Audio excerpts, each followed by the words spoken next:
Welcome, everyone, this evening. This is a new time for interviews for WonHeart, and I've got a special guest from the Blosser Urban Garden right here in Santa Maria. So I hope you'll join us this evening as I'm bringing on a fellow family member of the Blosser Urban Garden. Welcome, Kate Mahoney. How are you doing this evening? Hi, everyone. I'm doing great. I'm excited to talk more about Blosser Urban Garden, or we call it Bug. Um, yeah, I'm excited to share. Okay, there you go. Explain what that means. That was one of my questions. What does bug mean? Bug property. Yeah, so Blosser Urban Garden. The Blosser is just that's the name of the street that the garden's on. It's on the cross streets of Blosser and Morrison. Um, and it's actually on my parents' house where I grew up, where my dad actually grew up too. So this has kind of been part of my life, whether I liked it or not. And then urban garden is kind of self-explanatory. It is in an urban setting. Cars are going by 40 miles an hour on Blosser, but it is a 1 acre garden that can feed a lot of people. So that's kind of where the name came from, Blosser Urban Garden. And it's been that name since the beginning. And then Bug just kind of went with it. It was kind of cute. And now we kind of make fun of my dad for it, but it's stuck and we love it and we use it. Yeah, well, I'm going to talk about bugs a little bit because I did with the gal that I talked to the last time. She was talking about backyard gardens, which was really interesting. And you can't help but get bugs in your food. And a lot of people, Kate, do not like bugs in their food. And I'm not big on sprays. How did your family do that kind of gardening over? Because it's organic, right? Yes, it is certified organic.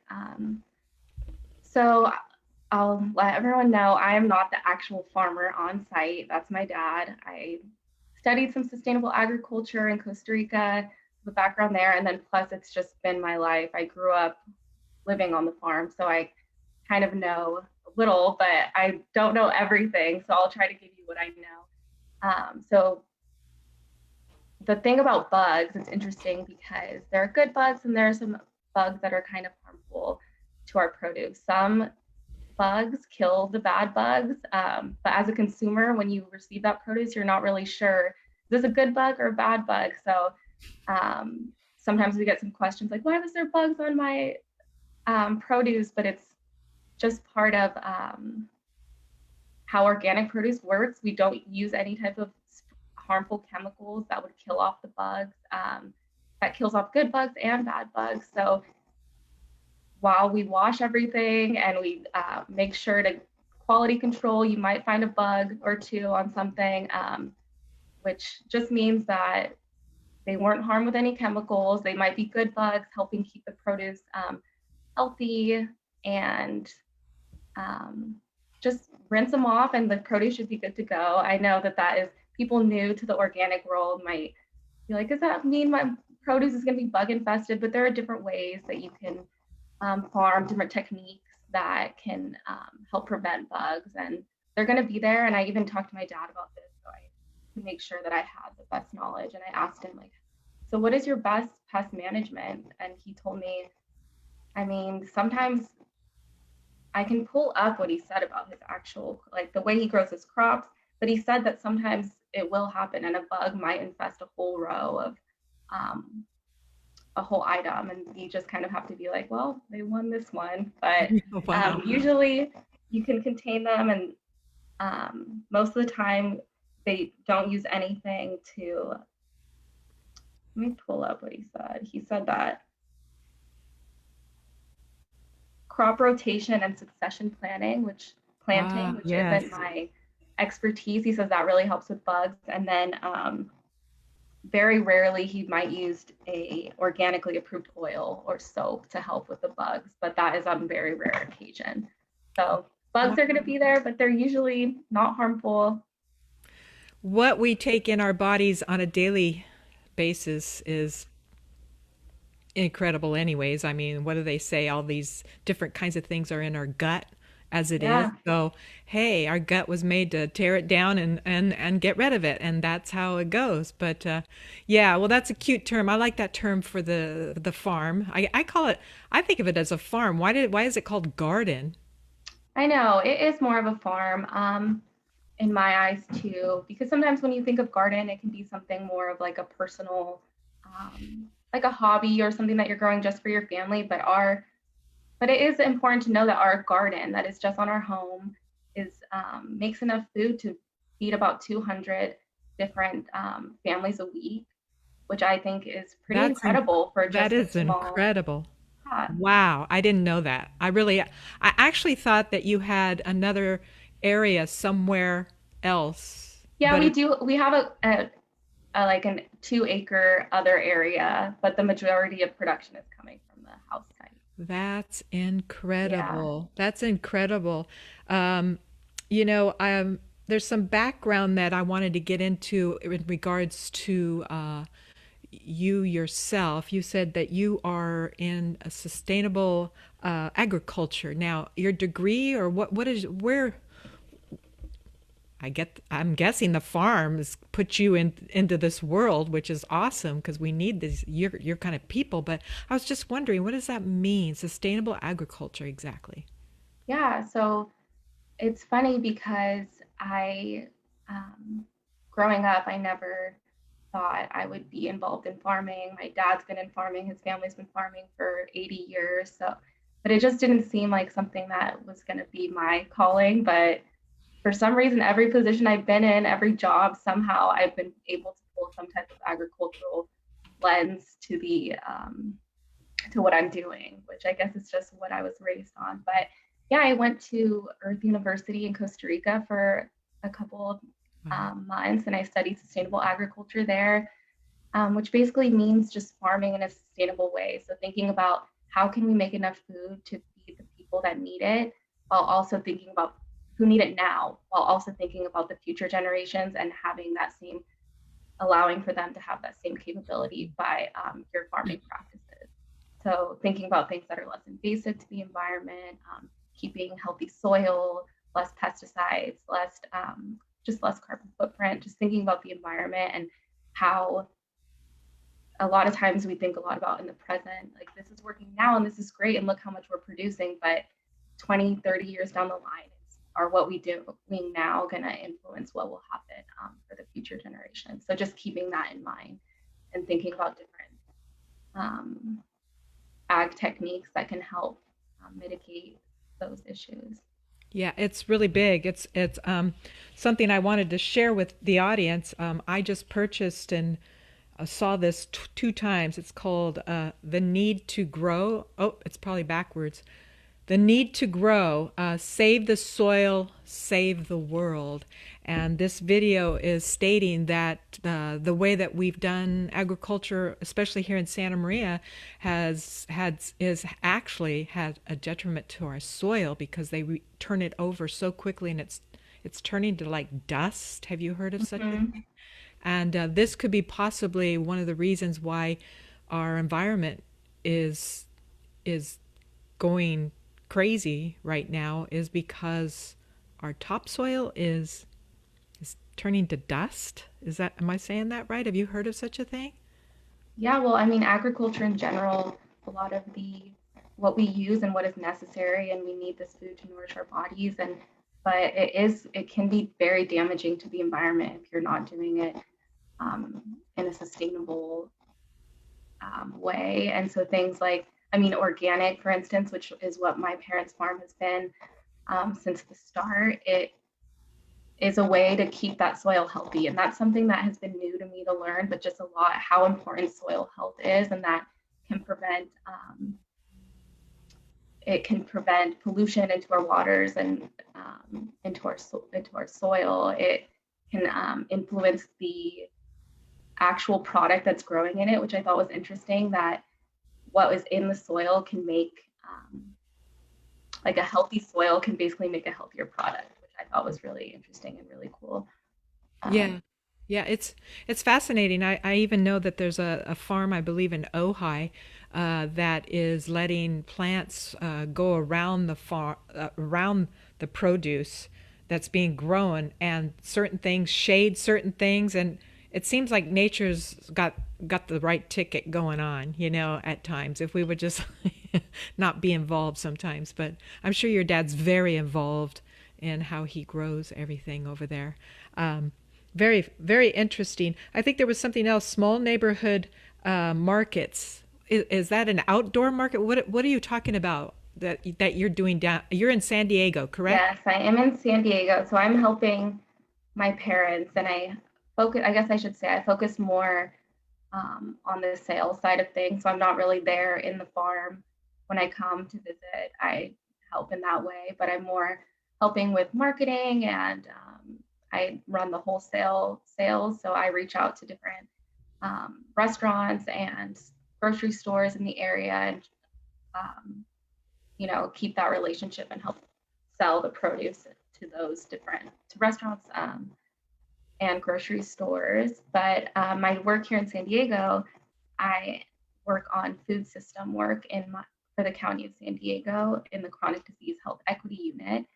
Um, and so I've been involved in this project that focuses on small food retailers, so specifically small neighborhood markets. So there are quite a few in Santa Maria that are just a small, maybe family owned corner store, sometimes lumped in with like liquor stores, but it's so much more than that. A lot of times they're carrying culturally appropriate foods. They know their community more than anyone else. They're carrying the items that they know that the neighborhood wants. And so my work here is I work with different market owners. We work together to try to develop a goal or develop goals to help them better serve their community by becoming a more healthy partner. And it's can be small things, just like promoting the healthy stuff they already have. We're not trying to change a whole market and what they're selling, but we're trying to promote the healthy stuff they have. We're trying to let other people know about this great community asset that already exists in their community. So we do a lot like,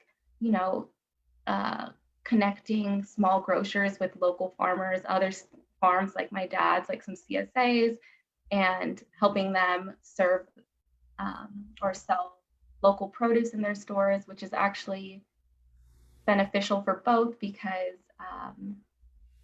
small neighborhood markets have a hard time getting good quality produce because in order to get the good stuff, you kind of at a good price, you have to pay for a big quantity, but these small markets can't afford to be buying pallets worth of produce. So they don't always get the best product and they don't always get the best deals. So if they're selling these produce at their markets, one, they're doing it because they want to offer it to their community because it doesn't really make them that much money and they might not be getting the best deal on it. So we try to connect them with farmers that can give them a good quality product at a good price that they can then offer their community. So I do some work. I support urban farmers here too at my current job. So I kind of, as much as I, thought I was avoiding that farm life, I always am finding myself in it. Keep dipping your toe in. Yeah, I can't get away no matter how hard I try. Can't get away. What does the urban farm viability mean? Yeah, so I guess I've done some firsthand. It's again my merging of my two worlds. But in my job here, I helped lead a project on urban farm viability. So it was San Diego has the most small farms in California, and Yeah. so they have a lot of women-owned farms. So it's a really good Yes. population here. Yeah, I know. I love it. But farming is expensive and especially expensive to get started. Water is expensive, and the different models. I work with a lot of small urban farms that want to serve their community and allow them to have access to food that is quality, that is organic, that is something that might not be affordable in the stores near them or might not be even available in stores near them. So they have that goal in mind, but they also need to make enough money to cover the expenses. So I had worked with a cohort of urban farmers. We did a kind of like a research study on how to make like a group of urban farmers become more viable by working together to kind of joining into a collective. And so that was a really cool project. It's still going on, and we came up with some great ideas of a joint CSA, so multiple farmers coming together to share, to give produce to their communities. And that is great because one farm can maybe focus on a couple of items instead of trying to diversify so much. So things like that. So I've done that, but then I've also done what I've learned at my job. I take back to my dad, and I'm like, well, this is what I've learned. And That's good. same way, yeah, same way with the urban farmers at the meetings, I'll say, well, my dad does this, and this is really helpful. So he even came in all the way from Santa Maria to be a guest speaker at one of our urban farmer meetings, which I thought was really cool. And I probably look like the biggest like daddy's girl ever. I'm like, this is my dad, but he's really he knows a lot about farming, and they're Well, you know, it's interesting, Kate, because right now I've been focusing and asking primarily women to be my guests because I just think we need more of the feminine energy. But I'm definitely gonna give your father a call because I've done, along with your mother, she started the International Women's Day event. WonHeart started several years ago. And your dad will be in the back making smoothies with fresh kale and all the goodies. yeah. Yeah, so, yeah, we got to tell him to, hey, now we're starting the program. No more, no more juicing. Oh my gosh, yeah. They're the funny. It's a We'll very get funny group. Yeah. we'll get him up. We'll get him up. I know your mom donated some produce to the first couple events, and one of the gals made some soups, and your mom was really, really tickled that those soups were made with the fresh stuff from your urban garden. Oh, You know, that's I was trying awesome. to Yeah. promote organic food, organic. Yeah. You know, I'm going to name some of the things. Just interestingly enough, Kate, this just came in today. So Oh, you have CSA delivery lists, and there's a mhm. full share here. May I may I state it? Is Yeah, that sure. Go for it. got it right here? The full share is $28 for any of you. This round, I don't know, is it weekly, Kate, or is this There are when? different options. A CSA is usually community supported agriculture, and it's a way for the community to help invest in a farm and basically buy a share of the farm. Which means that they believe in this farm, they want to help this farmer, and then in turn they will reap the benefits of the whatever is harvested and whatever is seasonal. But we have a kind of more modern twist on that, where people don't have to pay up front. We do a option where you can buy in even just once, or you can do weekly shares, bi-weekly shares.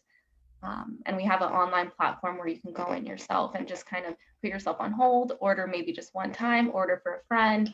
Um, so there's a lot of flexibility. Wow. Yeah, no, there's the full share, which is quite a lot. It has avocados, carrots, green beans, oh, green onions, kale, lemons, lettuce, oranges, spinach. I'm running out of breath. Strawberry, zucchini. Then you've got your half shares for 21 a box, and that's your arugula, avocado, carrots, green beans, lettuce, oranges, strawberries, and yellow onions. And then there's the juice share. You can just get it for juices if you're interested. That's so fascinating to me. Got carrots, cucumbers, juice, beets, kale, oranges, parsley, and spinach. What a way to reboot your system, huh? Yeah. That's a great mix. You know, I started doing that and then I fell away from it and I think I'm going to have to do it. You guys were so flexible because I couldn't get, there's so much that you guys give in a bag or a box. I couldn't get, I couldn't get through it fast enough. But Yeah. yeah, but I was really delighted because it was kind of like I'd get the bag at the delivery and I'd come driving up and I go, ooh, what do I have in there today? And there's definitely things I've never eaten. Which Yeah. you, What kind of things? oh, there were these orange things. I don't even know, like orange things, and I come to find out I think they were beets, but Oh, Or yeah, was they it? have some orange beets. Yeah, I didn't know that. I thought they were all red or something, little Yeah, deep. we try to do like, some more familiar foods, but we also like to, have people try new things like kohlrabi, parsnip, things that maybe you don't eat every single day. That would be the something I wouldn't even know. Yeah.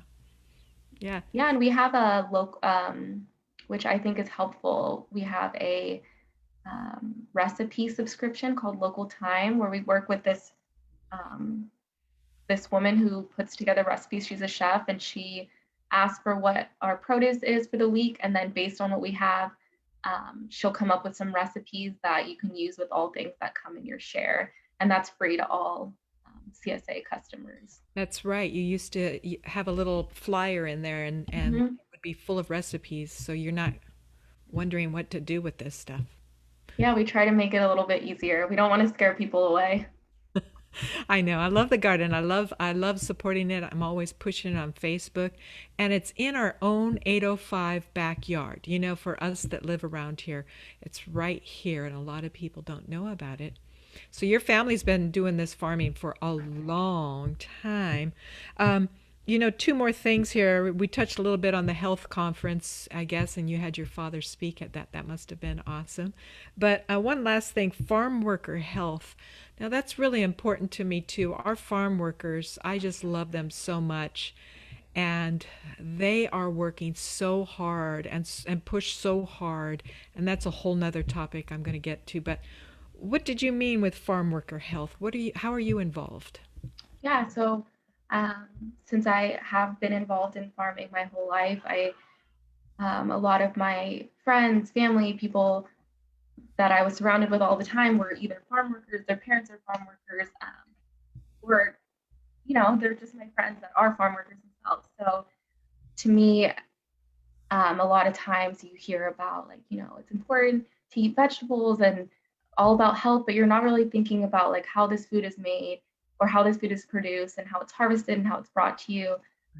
And I think a lot of people know, and you can look it up about all the challenges faced by farm workers. But one thing that organic farming does is it doesn't expose people who are working on the farm to these chemicals that can not only affect them, that they can bring home to their family, Mhm. that can lead to many negative health outcomes. But the research I think that you're talking about is I did a research paper that is in the process of being published. So fingers crossed that it gets published, about farm worker health, but I focused on women and I focused on women in farm worker families and how it was young adult women in farm worker families and about sexual health and a lot of lack of information and things like that. And there is not a lot of emphasis in research or in outreach on farm worker families when California is the largest producer of agricultural goods in the United States. And I think one count that I read is that over 800,000 farm workers, and you know, this is a very important population that we should be thinking about in a lot of Yes. ways that I don't think that they are. So I really focus a lot of my work on farm worker health, and specifically my work that's most recent has been on sexual health. Yeah. Yeah. Many of my friends tell me that there is not good things and back in the farm, or when they're picking way in the back. There's some problems going on, and I think people are not aware that this is going on to these women, Yeah. defenseless, way back in a picking, just doing their job. So Mm-hmm. it needs some light on it. Well, good for you. I'm so happy that you've got something about ready to be published. That's Yeah, well, fingers crossed. I actually started as my master's thesis, and I was driving to and from Santa Maria, talking with one, doing focus groups with the awesome women in the community that were either daughters of farm workers or farm workers themselves. And I'm glad, or I'm hoping that this can do something to give back to my community and the people I care about. So hopefully this gets published and someone else wants to build on it or I build on it. But it was just surprising to me that just a I'm a student in grad school writing this paper, and that people were telling me that, this has never been researched before. There's not a lot of information on this population. Wow. And I was just super surprised, and it really inspired me to keep working on it. Oh boy, the apple doesn't fall very far with your family. I just love your mother and your father very much, and I'm so glad that she said you were going to talk and promote a little bit of Blosser Urban Garden, or affectionately the bug property, huh? The bug Yeah. property. I totally get it now. Now I will know. Well, I want to give out some information, so I guess I can give out the address where they can pick up some different things at a little tiny market there. Yeah, I On the can give property. a little more information. So Yeah. we have the CSA model, which I kind of went into before, that has where you can purchase a share, either weekly, bi-weekly is the most popular, bi-weekly or weekly are the most popular options. Um, and then there's the different sizes, full share, half share, and a juice bag. And you can get two at 1 week, very customizable. You can go to blossururbangarden.com and sign up there. And then we also have a farm stand. Tuesdays and Saturdays it's open, and it's open from 10 a.m. to dusk. And we take EBT. So that is something that I don't think a lot of people know, that you can use your EBT at a farm stand. So that's exciting. We were really excited when we got that. And we have everything that we have in our shares. Most of it is available in the stand.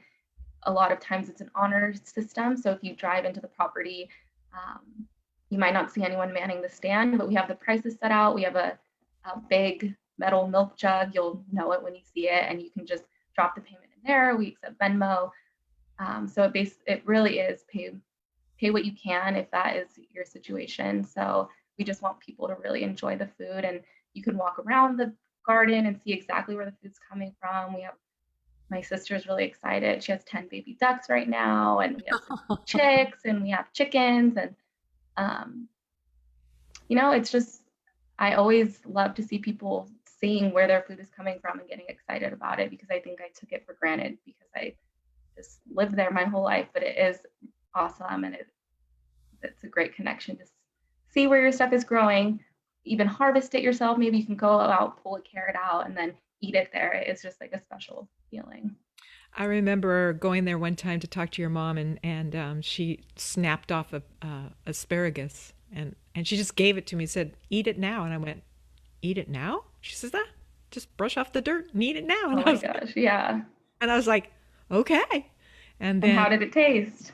pretty darn good. Yeah, pretty darn good. In fact, now I have a little backyard garden, and it's so fun to go out and make a salad out of fresh stuff right from my own little garden. I'm not the best gardener, but it is so relaxing. It's so fun, and I so appreciate having you as one of my guests. This has been really a delight. I hope that you will visit the Blosser Urban Garden, and that is 915 South Blosser Road in Santa Maria. I'll put the information down below when I do repost this video. And any last thoughts about the little garden? Um, no, I don't know. Just stop by, check it out. Um, Say hi. Say hi. Come say hi to Farmer Jerry. He'll love to walk you through the farm. Um, That's her and I dad. think, yeah, that's my dad.